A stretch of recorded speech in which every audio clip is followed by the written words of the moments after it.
Hello, I'm going to do a quick walkthrough of an example for the editor for the game, Half-Earth Socialism, the game, which will release soon. This editor lets you configure some of the game's model parameters, the cards that are available, the events that are available, and so on. It doesn't let you change everything about the game. I'd say it's like 80% of the content in the game that is editable. So there's quite a lot you can do. I'm not going to show everything. I just want to give a very brief example of changing process and project cards and adding an event. For everything else, we will be updating this help tab here with details as people have questions and so on. So if you get stuck, refer to that, and if what you need isn't there, you can come to the GitHub repo, which is linked at the bottom here. Open up a discussion or file report. The editor itself will be live at editor.half.earth. For now, I'm running this locally just for the sake of the demo, but afterwards, you can visit there to start editing your worlds. So first things first, I'm going to create a new world. So in this little menu here, just click New. It's letting me know that I'm going to lose my changes. That's fine. Okay, so this is a new world. It starts from the default world that the game uses by default. And let's see, to begin, why don't we add a process? So these are all the processes that are already in the game. And then I'll click New here to add this new process. I'm going to call this Super Magic Energy Source. And then I can select its output type. So we have 4 types of outputs in the game. I'm going to choose electricity here. Feedstock type, this is more or less optional. Soil we include, but we ended up never modeling that in the game itself, so it doesn't do anything. And then you have your other kind of fuel sources here, and I'm just going to leave this as other for now.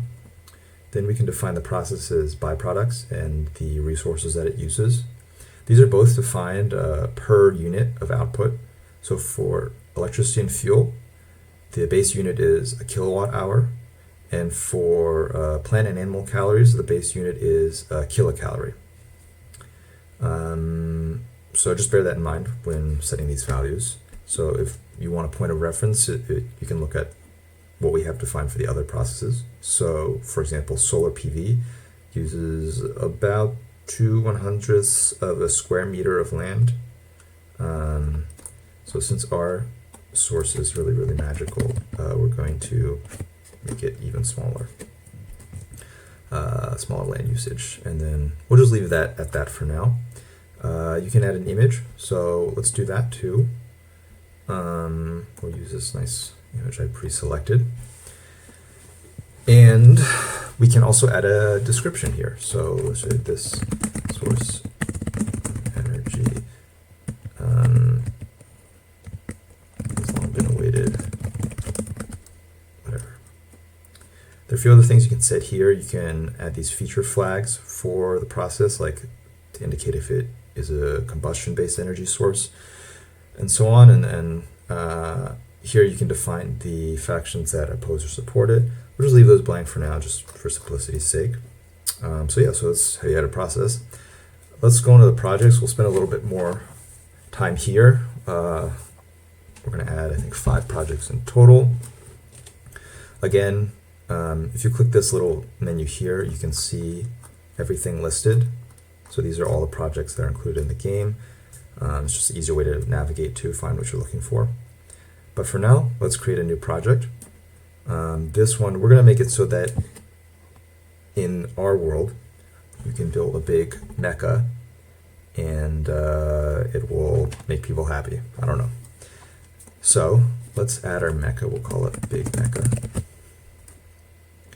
And I already have an image chosen, so let's add that. This is actually from a toy I found on Shein of all places. And then we can set the project type. So one thing to note here is that in the game, we have policy, research, and infrastructure. Those are the three project types. Initiative and infrastructure are the same thing. This is just a legacy of really early on what we were calling that third category. So since this is something we build, we'll do initiative. And let's see what else. Okay, we can set our cost here. So projects can have either a dynamic cost or a static cost. So a dynamic cost is based on another factor, so it changes according to what the value of that factor is. So you can do time, where basically the project is more expensive the further along in the game you are. And then income is based off of the average regional income level. So as countries get richer, it becomes more expensive, for example. And then output is scaled based off of the output of a particular kind, along the same idea. To keep things simple, we are just going to use a static cost. So let's just say this takes 25 years to build. And let's add a description. This big mecha make people happy. Yeah. And then, so we actually, let's live up to that. We have to make it so that the effect of building this project is a big boost in happiness. So we'll do that here in the project effects. So let's see, we want to change, you have a number of different effects here. For us, for what's called contentedness in the game, but in the back end here, we call it outlook. It's the same thing. That's a world variable, so I will select world variable. I'll click add, and then here, actually this one's selected for us already, so that's great. So outlook, I'll just make it so it makes people really happy. It gives the 20-point boost. That's very big. Okay, and so we'll leave that there. But now, as you can see here, this mecha, these kind of mechas are made up of different smaller mechas. So why don't we add those too? So I'll create another new project, and we'll call this, let's call this mini mecha. This will be something we build as well. So make it initiative. I have another image picked out, so let's upload that. And then this will also be a static cost. Maybe since they're smaller, they'll take a little bit less time to build. And we'll call this, is this a stegosaurus, I guess? Stegosaurus, is that how you spell it? Mecha? Yeah, okay. And then here, this won't have any effects. We're actually going to implement the effects of this project in a slightly different way, so we'll get to that in just a bit. So let's add another one, because we need multiple of these mechas to make our big one. So we'll do mini mecha B, initiative again. Let's stick with let's just keep everything else the same for simplicity. Another image here, and let's just say cool. I don't know. And then we'll do another one, mini mecha C. Again, it'll be an initiative. Same, let's do 20 years again, keep it simple. Have another image here, let's do that. Wow. Okay, so those are 3 mechas. And then just to add a bit more to this, let's add one last thing, a Mecha Research Institute. This one could be an initiative, because you could think of it as something you build, or it could be a research project. For variety's sake, we'll just say it's a research project. Let's say it takes 10 years, it'll be pretty quick. I have another image for that. So do that. Establish the Mecha Research Institute to accelerate mecha development. So this will just make it so that all the other mechas build in a much quicker amount of time. And to do that, again, we can express that through the effect system. So here we're actually going to use an effect type called project cost modifier. Add that. Then we have to choose which project this will modify. So we'll do this one for each of our mini mechas, and we can make it a pretty strong effect. Just why not? So mini mecha B minus 75, mini mecha C minus 75, and let's do the big mecha 2. Big mecha, and that one maybe it's a more modest decrease because it's so much bigger. Okay, so we'll leave it there. Now, the last thing is that we can't have our big mecha without having first built the 3 mini mechas. So let's implement that. So first things first, we have to make it so that this big mecha is locked at the start. And it'll be unlocked once you complete the other 3 mechas. And the way we can do that is actually, so if you have a simple relationship between 2 projects where one unlocks another, you can express that as an effect. There is a, let's see, unlocks project effect, for example, and we could do that, and we could choose big mecha here. It is a bit more complicated if you want, as in our example, 3 projects to unlock another project. So we're not going to do it through a single effect. Let's get rid of that. What we can actually do is we can use the event system. So let's hop over to the event tab. Again, these are all the events defined in the game, and there are quite a lot of them. But we're going to add one of our own to the mix. So let's click new. And this one, so this one will trigger once we finish the 3 mini mechas, and it will, upon triggering, unlock the big mecha project. So let's say, let's build big mecha. We can include an image. Let's do it, why not? Images are optional for events. If there's no image, then it just shows the dialogue. The event phase, this is probably a bit too much to get into now, but basically the world main phase is generally when you want events to happen. So that's the phase of the game where the globe is spinning and kind of there are little disasters and stuff happening on the planet.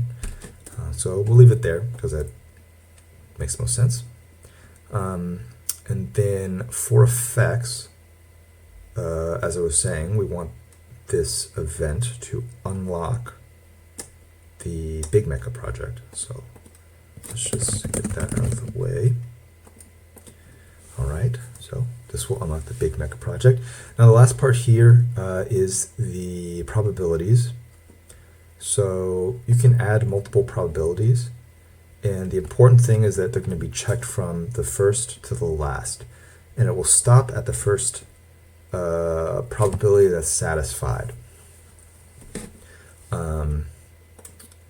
So for us, we just need one because there's only one set of conditions under which we want this to happen.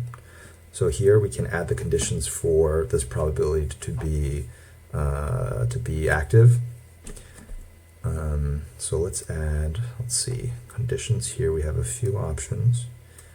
We, in our case, want to do project status. Let me say which project this is referring to. So this is going to be, to start, we'll do mini mecha A. And the status here. So there's a slight nuance in the status here. We have active and finished. Active is generally used for projects that, we'll just to give an example here.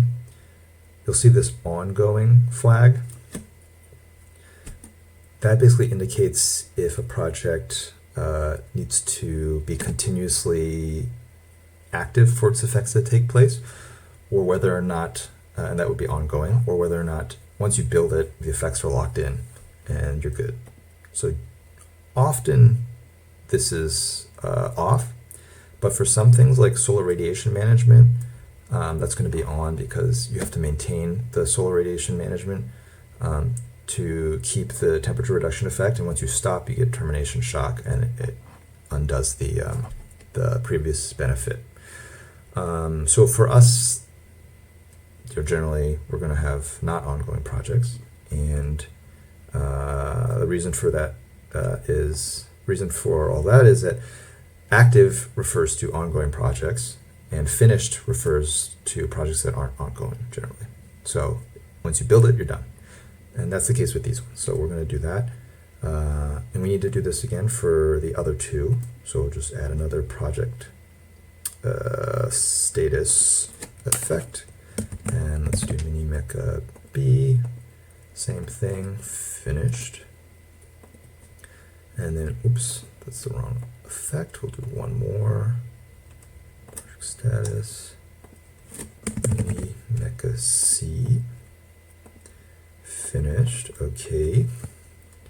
And then up here we have the likelihood. So you have a few options here. Will means it'll happen 100% of the time when these conditions are true.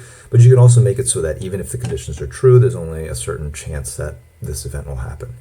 In our case, we want this to definitely happen when all these are true. So we'll leave this as will. And yeah, so when that's true, when all of these are true, this event will trigger. It will unlock Big Mecha, and that's that. So I will leave that there, and then I will come back in the game showing you showing the effects of the edits that we made. Actually, one thing before I go, you need to save first. So Control S will save, and this just saves this world in your browser. It doesn't actually export the world, and to do that, we got to go to export. I'll give this a name. Let's just call it Mechas. Do that, and then that'll download, and then yeah. So I'll return in game.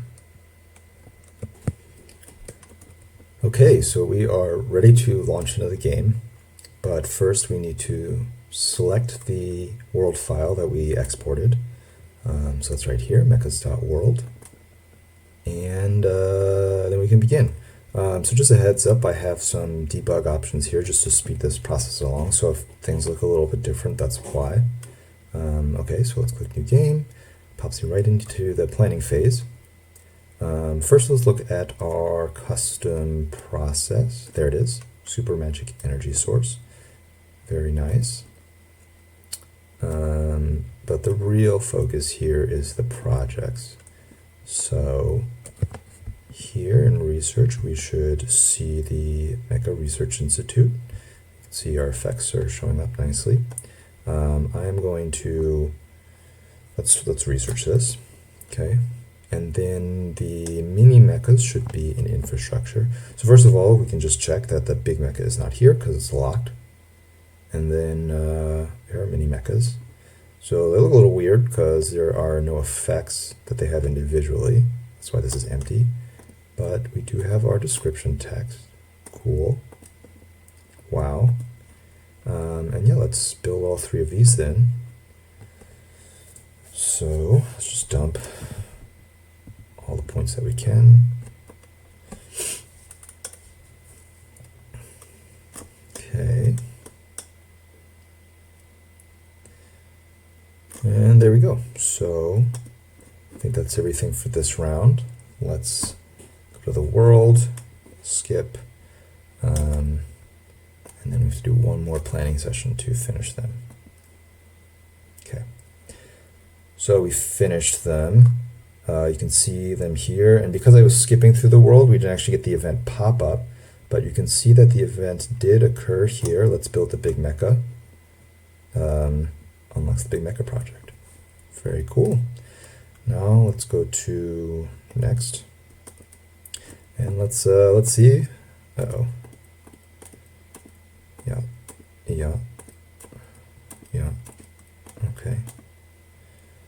Okay. Now we should see. I think my images aren't loading. There we go. Our big mecha is indeed unlocked. Why don't we try building it? This big mecha will make people happy. Very good. All right, so 5 years. It'll be very quick because of the deduction from the Mecha Research Institute. So it should be done in just one round of planning, one phase. There we go. It's finished. Let's go into this planning session. And, oh, that's not good. And then, yeah, let's take a look. So happiness is quite high, and a big part of that is because of our mecha. So there you go. Yeah, so that was just one example of some of the things you can do with the Half-Earth Socialism editor. I can do quite a few more things than I've shown here, but this This video is already getting quite long, so I will leave it there. If you have any questions, feel free to ask on our GitHub repo or in our Discord. And yeah, thanks for watching, and I hope you enjoy.